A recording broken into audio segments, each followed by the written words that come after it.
Assalamualaikum warahmatullahi wabarakatuh dan salam sejahtera kepada semua murid. Kita sambung balik sains tahun 3 kita. Topik yang pertama iaitu kemahiran saintifik. Okey. Tapi ni kemahiran manipulatif. Okey. Ya, minggu-minggu lepas kita dah belajar mengenai kemahiran proses sains. Dia kemahiran saintifik atas dia bagi pada dua, kemahiran proses sains dan satu lagi kemahiran manipulatif. Okey. Kita tengok apa dia kemahiran manipulatif. Okey, ini buku kamu teks kamu, kemahiran manipulatif. Apa dia kemahiran manipulatif? Kemahiran manipulatif merupakan kemahiran psikomotor dalam penyiasatan sains. Psikomotor ni maksudnya yang kamu perlu sentuh benda tu, kamu gunakan tangan kamu, pergerakan kamu, okey? Itulah kemahiran psikomotor. Semasa apa dia? Semasa membuat uji kaji, membuat eksperimen dalam bilik sains. Okey, inilah bilik sains, okey. Dalam bilik sains ada peralatan sains, ada bahan sains. Jadi kemahiran manipulatif ni cara untuk kamu mengendalikan peralatan dan bahan sains tersebut dengan apa dia? Dengan cara yang betul supaya eksperimen kamu menjadi dan juga tepat eksperimen kamu tu. Okey, kita tengok. Apakah kemahiran manipulatif yang dapat kamu perhatikan dalam situasi di atas? Nampak situasi di atas ni? Okey, ada yang membersih peralatan sains, ada yang menyimpan, ada yang apa dia buat ni? Nampak tak? Dia melakar. Okey. Yang belakang ni buat apa? Dia tu macam tengah melabel bekas. Okey. Kita tengok seterusnya.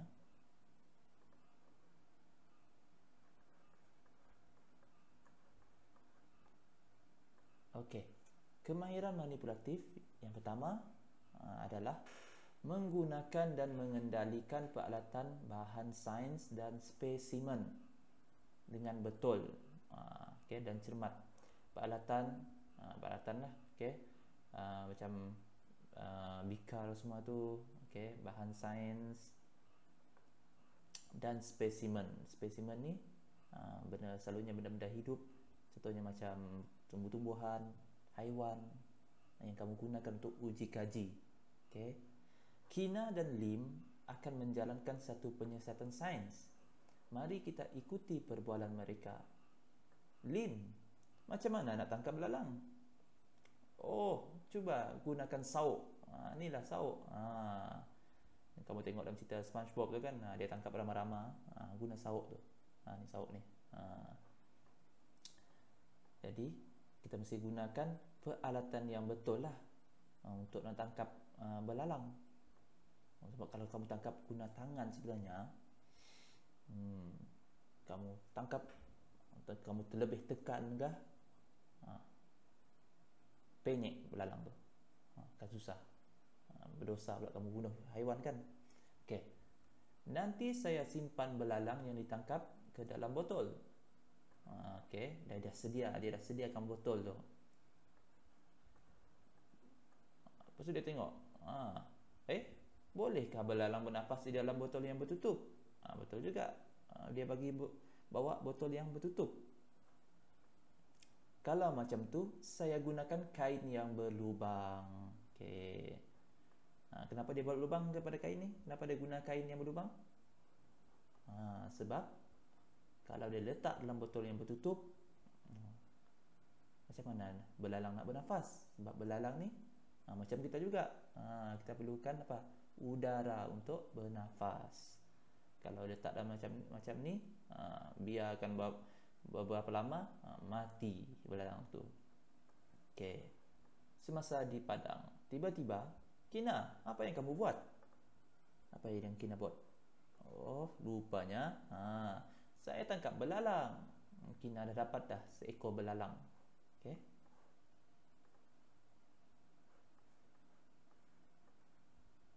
Berapa ekor belalang yang kamu perlukan? Seekor. Tak perlu banyak eksperimen ni. Dia perlukan seekor saja. Okey, kalau dah cikgu suruh tangkap seekor, kamu ambil seekor saja, jangan buat ambil lebih-lebih. Okey. Masukkan daun untuk belalang ini makan. Masukkan daun ni. Kenapa masukkan daun? Untuk dia makanlah, kesianlah dia. Kalau kamu dah tangkap dia, biarkan macam tu saja. Nanti lapar dia dalam tu. Jadi masukkanlah daun untuk dia makan. Cikgu suruh lakarkan belalang ini. Rupanya itu yang cikgu suruh. Tangkap, lepas tu daripada letak dalam botol tu, lakarkan, lukiskan. Kena lukis. Saya telah selesai melakar seekor belalang. Okey, dah selesai melakar seekor belalang. Kalau dah selesai, apakah yang perlu dilakukan oleh Kina terhadap belalang tersebut? Kalau kamu dah selesai dah melakar tadi, apa yang kamu patut lakukan pada belalang tu? Adakah kamu biarkan saja dia dalam bekas tu sampailah beberapa hari, kamu nak tengok apa jadi sampailah dia mati? Bolehkah macam tu? Tak boleh. Kalau kamu dah tangkap, dah lakar, dah buat uji kaji dengan dia, kamu kena lepaskan semula di tempat kamu ambil tadi. Okey, tadi dia ambil di kat rumput kan, atas padang. Jadi dia kena lepaskan semula di padang tu. Jangan disimpan. Okey, kalau disimpan biar lama-lama mati, kamu yang berdosa. Melakar merupakan cara untuk merekodkan maklumat dalam bentuk gambar rajah. Lakaran hendaklah jelas, tepat dan berlabel. Okey. Cara untuk kamu sampaikan maklumat dalam bentuk gambar rajah, dalam bentuk lukisan, supaya orang yang nampak lukisan kamu, dia faham apa yang nak disampaikan oleh kamu. Okey. Dan juga lakaran tu hendaklah jelas. Kalau lukis tu kena lukis jelas-jelas. Sebaiknya memang tepat macam rupa belalang tu. Okey. Supaya orang dapat nampak, oh ni lah kaki dia, inilah sesungut dia. Dan juga berlabel ni, kamu tunjukkan mana kaki, mana mulut dia, mana sesungut dia. Cikgu, saya dah tahu melakar spesimen. Bagaimanakah pula melakar peralatan sains? Ni spesimen. Dah tahu lakar spesimen. Dia tanya pula macam mana nak lakar peralatan sains. Peralatan sains ni contohnya macam bikar, tabung uji. Okey. Mari kita lihat contoh di bawah. Ni contoh cara melakar bikar. Okey. Tengok yang pertama. Yang pertama, kamu buatlah garis. Garis tepi, garis bawah. Gunakan pembaris. Tak boleh nak freehand. Tak guna pembaris.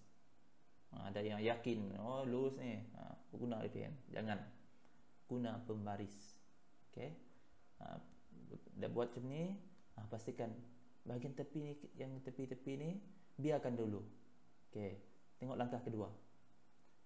Langkah kedua barulah kamu buat dia melengkung sikit.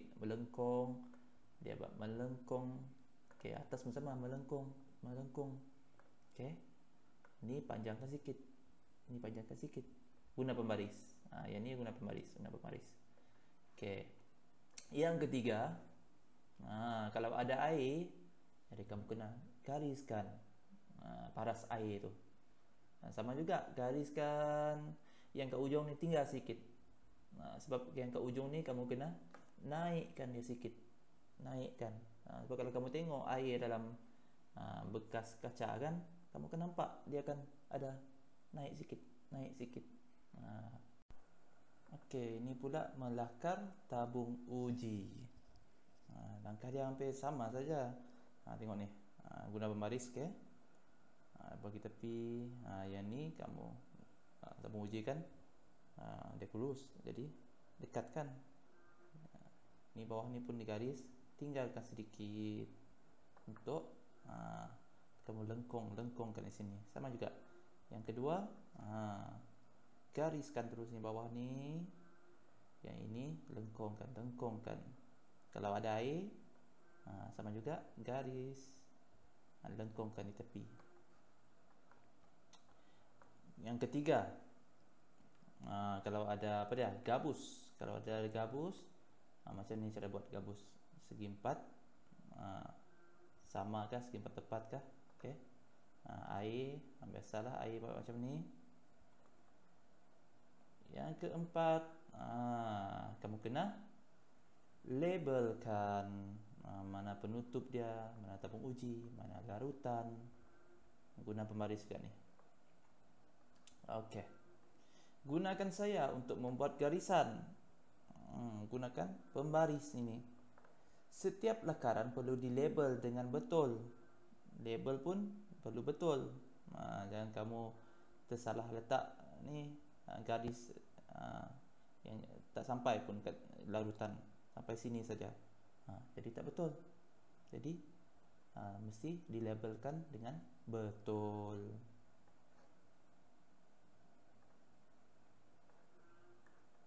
Okey, seterusnya, membersihkan dan menyimpan peralatan sains. Selepas menjalankan penyiasatan sains, kita hendaklah membersihkan, mengeringkan dan menyimpan peralatan sains dengan betul. Okey, dah habis guna perlu bersihkan. Jangan dah habis guna terus simpan, ataupun dah habis guna, masa dah habis semua balik, biar saja atas meja. Tak boleh. Okey, dah selesai guna, bersihkan. Okey, dengan cara yang betul. Kalau bika ni ada berus dia, memang disedia ada berus dia untuk bersihkan dalam bika tersebut. Mesti guna air lah. Jangan bersih-bersih lap-lap guna kain, tak boleh. Gunakan air. Dah habis bersihkan, kamu keringkan. Keringkan, tengok ni apa ni? Ni apa? Tabung uji. Tabung uji memang ada dia rak tabung uji. Nak keringkan tabung uji, letakkan pada rak dia. Simpanlah, samalah di tempat itulah dia simpan. Dan yang ketiga, menyimpan.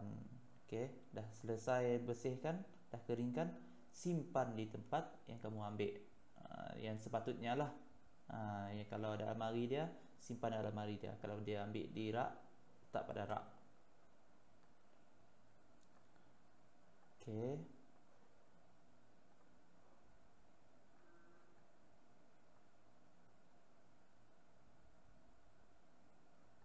Okey, santai sains, belon ajaib. Langkah-langkah: pasang belon pada hujung bukaan botol. Kamu ambil botol lah. Botol, pasang belon. Okey. Letakkan botol di dalam bekas berisi ais. Dalam botol ni tadi ada apa? Kosong saja, botol kosong tadi kan. Letak dalam bekas yang berisi ais. Perhatikan hasilnya.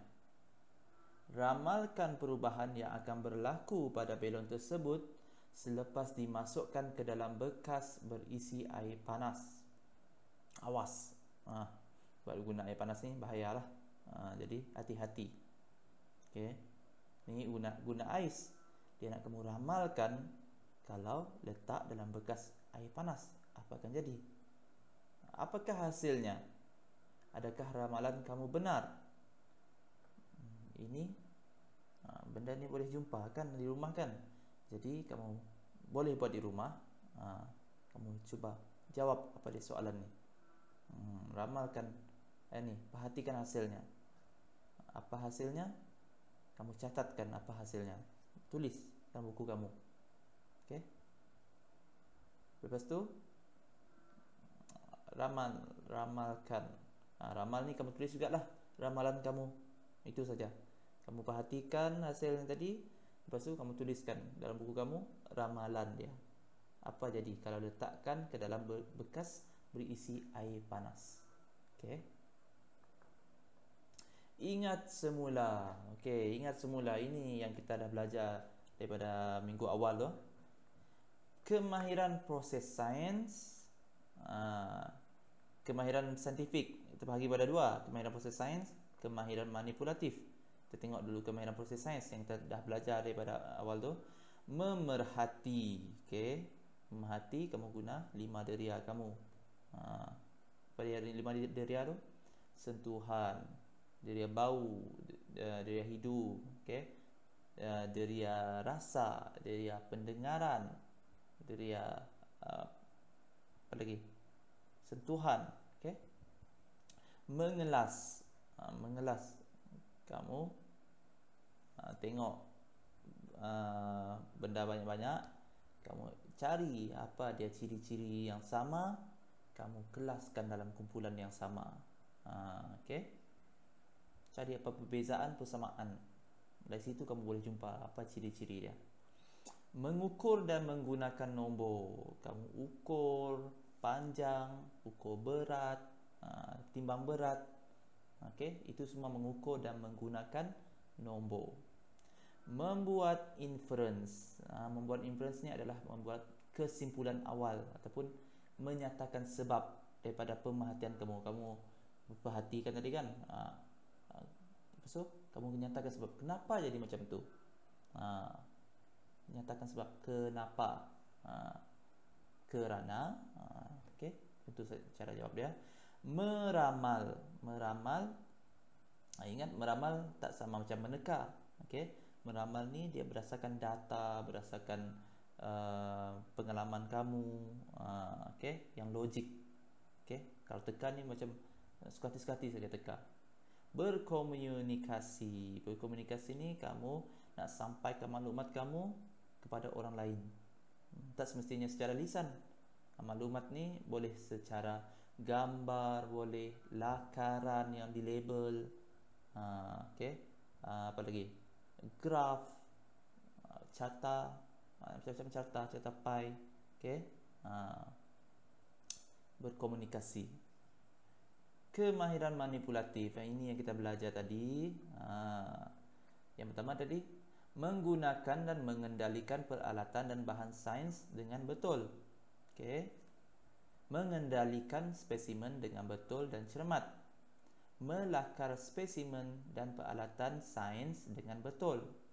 Membersihkan peralatan sains dengan cara yang betul. Menyimpan peralatan dan bahan sains dengan betul dan selamat. Okey, itulah yang kita belajar kemahiran saintifik, iaitu kemahiran proses sains dan kemahiran manipulatif. Sebelum tu, kemahiran proses sains ada berapa tu? Jom sama-sama kira. 1, 2, 3, 4, 5, 6. Ada 6 kemahiran proses sains. Ini sebenarnya bukan 6 saja, jadi dia ada 12. 12 tak salah. 12. 6 ini yang asas, dan ada satu lagi, ada beberapa lagi yang kemahiran proses sains bersepadu. Nanti kita belajar lagi tu. Kemahiran manipulatif pula ada 1, 2, 3, 4, 5. Ada 5 kemahiran manipulatif. Benda ini sebaiknya kamu betulnya kamu kuasai benda ini. Sebab dalam buat eksperimen, dalam menjalankan uji kaji, semua ini digunakan. Jadi kuasai.